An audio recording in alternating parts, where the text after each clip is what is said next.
ઉદયપુરમાં બલી આપવા બાળકીની હત્યા અંગે બોલ્યા યોગી દેવનાથ બાપુ. કહ્યું કે બાળકીની બલી આપવાની ઘટનાની તેમણે નિંદા કરી.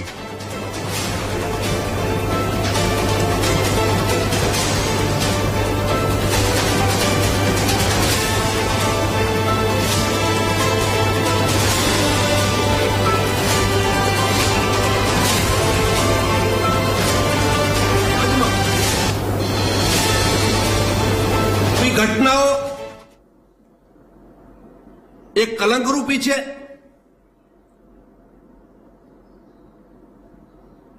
આજે દુનિયા ચાંદ ઉપર પહોંચી ગઈ છે, મંગળ ઉપર પહોંચી ગઈ છે, અને આપણે હજી આવી અંધશ્રદ્ધામાં જીવી રહ્યા છીએ.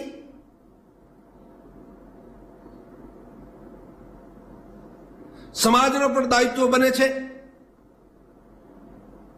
જે ધર્મને નામે આવા જો અધર્મ થાય છે એને રોકવા માટે સમાજને પણ આગળ આવવો જોઈએ. આવી ઘટનાઓ આ હકીકતમાં સમાજને માટે લાછણ છે.